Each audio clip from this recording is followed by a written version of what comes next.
Welcome. In this video I'm going to be taking a look at this Saker mini electric chainsaw. So this was provided to me by the distributor, but they're not compensating me for this video and they're not reviewing it before I post it. If you find this video helpful and you want to purchase one of these, I'll put a link to it in the description on Amazon, and if you use that link it helps me out a little bit and doesn't cost you anything extra. So let's get this open.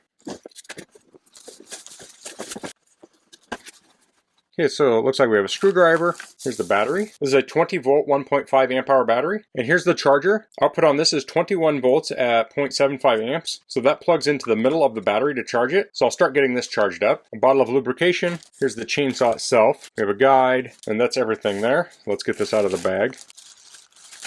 So here's the chainsaw, and we have a tool for tightening the bar. So if we look on the back here, it says step 1, install the guide plate, install the chain into the sprocket, pay attention to the direction of the chain knife, tighten the screws with a wrench, and then install the battery. So let's take a quick look at the manual. So here are some specs. Chain speed is 780. It says R per minute, so is that rotations per minute maybe? It says length of the guide bar is 240 millimeters. Overall length is 350 millimeters. Net weight is 1 kilogram. Then there's lots of safety informations and warning. Now this is a relatively small chainsaw, but it can be very dangerous, so you'll want to read through all of these. And if you don't feel like you can use this safely, then it may not be the best option for you. So on the next page, more safety information. Looks like maybe battery safety here, some other instructions. This talks about, it says installing or removing the chainsaw. Be sure the tool is switched off. Always wear gloves. Only use chainsaw and guide bar with bar tip designed for this chainsaw. Do not remove the bar tip. Loosen the hex head bolt with the hex wrench provided. Remove the guide bar. Fit the chainsaw over the guide bar. Notice the cutters must be facing the revolving arrow direction.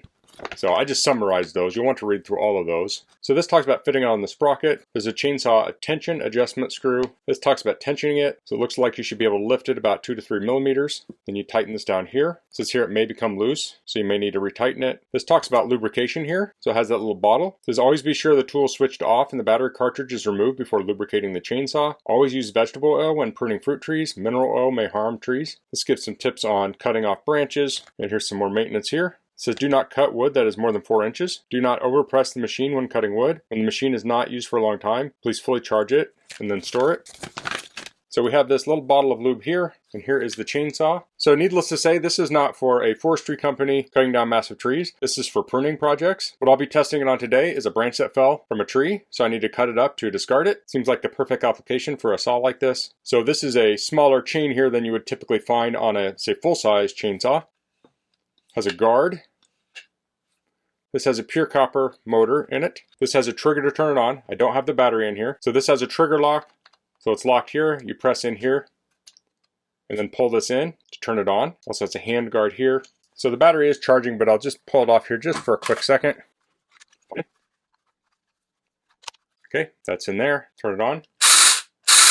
Okay, so it's not a variable speed blade. This isn't really a precision machine though, but I think this will work for what I need it for. So I'm not going to lubricate it right now because I don't want to get oil on my bench here. But what I'll do is I'll just put some oil on these links here and I'll put the battery in, I'll run it, and then put a little more on, then I'll run it a little bit to work it in. So this is a little different from a full-size chainsaw where you would have a reservoir for bar oil. And I think this might be mineral oil. It said not to use mineral oil on fruit trees, so I'm guessing this is mineral oil, but they say to use vegetable oil on those types of trees. Let's just pull this apart real quick after I take the battery off, obviously. Okay, there we go. We can see that sprocket there. We can see the bar. So there's a screw up here to tighten and loosen it. So you can take the screwdriver in here, loosen this up and tighten it to tension it. And then you want to be able to pull on that about 2 to 3 millimeters. So I'll put that back on. So when you're done using this, you'll want to remove that battery. Probably take this off. There'll probably be some chips in there you might want to clear out. So I'm going to let that battery charge up and then I'll head outside and I'll demonstrate using this. Okay, so I have this branch that fell out of a tree, and I apologize if the audio is not very good right now. It's a little breezy out, but I'm going to try some different things. I'll try some smaller parts and then some of the larger parts of this as I cut it up.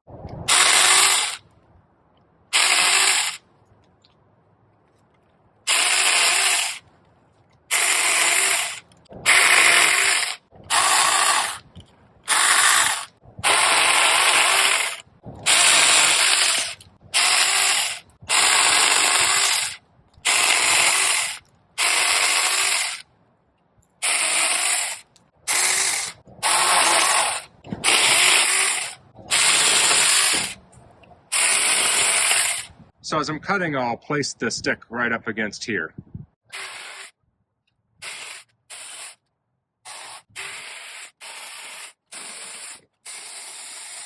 So this is probably about the thickest part. Now this might pinch, so I'm going to undercut it.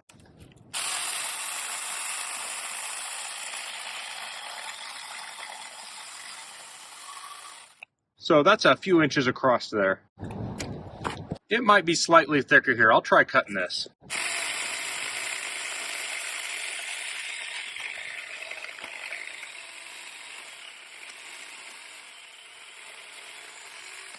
Okay, so that was a little bit thicker.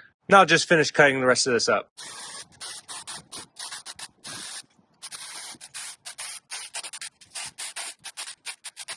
So that's the Saker mini electric chainsaw. So after I finished cutting that up, I had another branch in the yard. It was a little bit smaller, but still decent sized, and I cut it up too, and a couple other sticks in the yard. I'll have to say I was very impressed with this. I wasn't sure how well it would work, but it worked well on small sticks and also on the larger. I may have got up near around the 4-inch max on this, and it cut right through it. Now certainly a large gas-powered chainsaw would buzz right through that stuff way faster, but for a job like that, I don't want to dig out the gas-powered chainsaw. I don't have to put fuel and oil in it and all that. This is much easier for that. If you're just going out to do some pruning around the garden, you don't want that big loud thing running. This thing was very quiet. I like that too. I also felt like I was able to control this very easily. So I think this is going to get a lot of use in the spring here. We lose a lot of sticks. We have a lot of windstorms around here. And sometimes I use like the big loppers to lop them up, but they get a little big for that. Or sometimes the wood's dried out because it's dead and it's real hard to cut through them with that. I'll use a reciprocating saw sometimes, and that works okay sometimes, but this was so much easier. The reciprocating saw is slow on the thicker stuff. It's real hard to cut the really thin stuff with it because it just vibrates it. This cut through both of those with ease. Now I did all the work I just did now